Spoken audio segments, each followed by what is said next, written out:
How's it going, everybody? This is BeatTheBush. Today I'm going to talk about credit card churning and how you can get started doing it. Churning credit cards is not for everyone. First of all, you need a high credit score and you need a well-established credit history. If you don't have these things, you can't actually go get a lot of credit cards, cancel them, and keep on getting them. But what you can still do is, if you have a need for a credit card, you can get those ones that has a high cash back, but that would require you to just have a high credit score and not a long credit history. So as you're building your credit card portfolio, you can just try to go after the credit cards that has a high cash back or high sign up bonus. Probably was like 10, 15 years ago that they started offering like $100, $200 on $500 spending. Here's my credit score, 831 out of 850. This is the Vantage 3.0 credit score rating, and I'm looking at this through my SoFi app. And this is not really for showing off or anything. I don't think you would ever go on a date and say, hey, you know what my credit score is? But maybe this might actually impress some people. I don't know. Anyway, I just got two cards. Let me go get them. I just got this Wells Fargo Active Cash card. $500 spend and you get $200 cash back. Another one I just signed up for, I don't have it with me, is the SoFi World Elite MasterCard. Same deal, $200 on $500 spending. These are the first two cards that I've got in a couple of years. And so now it's starting to drop my credit score just a little bit. If you look at my credit card history, it only dropped like 2 or 3 points since I got 2 of these credit cards. My plan for these is just keep on getting these credit cards until I get denied, and then I'm like, okay, game's over for now. I can wait until all these hard inquiries fall off my credit report in 2 years, and then I can start this whole process again. Credit card churning. And all the while, I'm not spending that much effort, because every time I get these credit cards, it's really easy to spend $500. Just put everything that you have on it, or alternatively you can just spend $500 on Amazon. Just buy a gift card and then you get the $200 back. Sometimes if you just try not to pay it too soon, not right after you buy something, just wait until they issue you a statement, and then the cash back comes right in. So you only have to pay $300 into the credit card. A couple $100 sounds great and all, but you have to look at the bigger picture, because if you go and apply for a bunch of credit cards and it lowers your credit score enough that it causes your mortgage rate to even increase by 1/8%.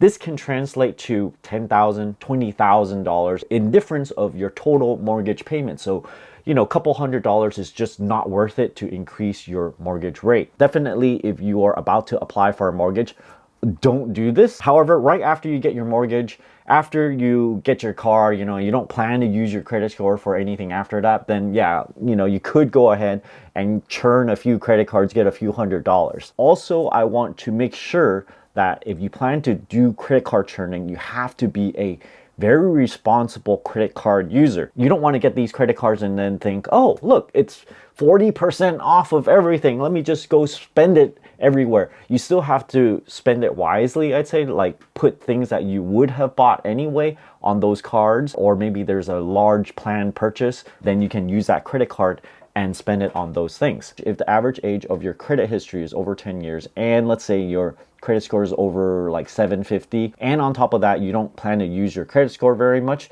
then I would say churning credit cards is a good candidate for you. When you initially get these credit cards, yes, it's going to drop it by a few points. Your average age of your credit history is going to drop because you just got a few new cards that are brand new. These gets averaged in, which makes the average lower. However, cards like these, Wells Fargo Active Cash, usually they do not have a really, really good ongoing cash back percentage. So what I normally do with them is I get the cash back, wait a few months, and then I cancel them. I cancel them because they're not very good core cards.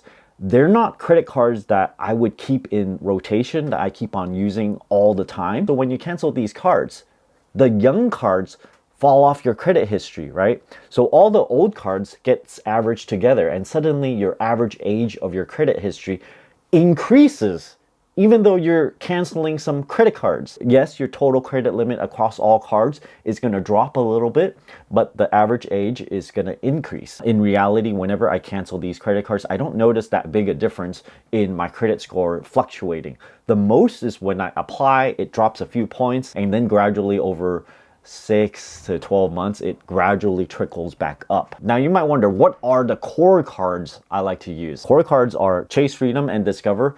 I even have 2 of these Discover cards. I like their rotating 5% cash back. I don't like the fact that it's rotating, but it is good enough where whenever it rotates, I take note of it and then I try to use the 5% Robinhood Gold card. I have my own now, and this is 3% cash back on everything. Also, no foreign exchange fee, which makes this my go-to international traveling credit card. I think before, the best I can get is probably 2.625 or something like that. So 3% is super good. I also use the USBank Cash Plus card. You have categories that you can pick every quarter, except it's always the same categories that you can select from, and I always select the same thing so I don't have to change all the bill pay stuff on the back end. So I always select utilities. I don't know of many cards that have just 5% utilities, so I made that card into a 5% utilities, and I always pay everything with it. PG&E bill, AT&T bill, trash, water, all the utilities. USBank Altitude Go is my go-to for restaurants. When the 5% categories aren't there, I can still get 4% on restaurants on this one. This is a Bank of America customized cash rewards card.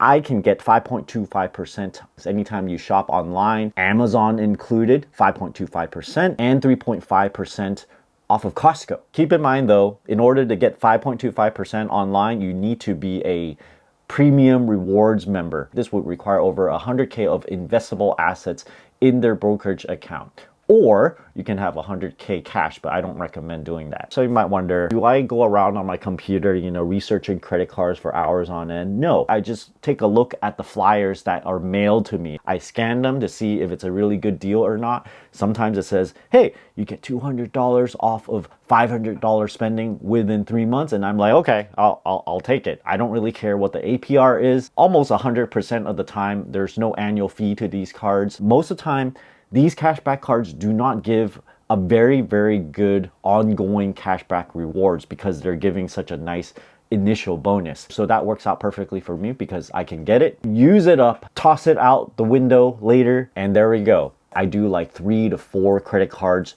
every 2 years. So you can kind of say like maybe 2 of these credit cards a year. And this amounts to about $400 in value. And just, so passively doing this, $200 off of $500 is really good. It's 40% off of everything that you can buy with that credit card. You can do it a different way. Just take that credit card and keep on using it until it reaches $500. And of course, I wouldn't recommend to go much over $500 because if you do, you really should be using all those other credit cards that get much higher cashback percentages, like 5%. So right there, if you meet the requirements, easy money right there. Some credit cards will give you a lot more points. Like in value, it might be like $1,000, $1,500 in value, but you have to pay like a $700 yearly membership fee. I think for those, it really depends on if you would have bought those things anyway. If you are an avid user of Uber Eats and all those other things that they give, it might be worth it for you. However, for me, I don't normally use those things. So the value to me is not as high as for, let's say, someone else that would use those. That's all I have to say about credit card churning. Most of the time, I'm just talking about individual credit cards. This is more of like a overview, if you will, kind of like a theory of how to go about it. I hope you guys enjoyed this video. Don't forget to give me a like and subscribe for more.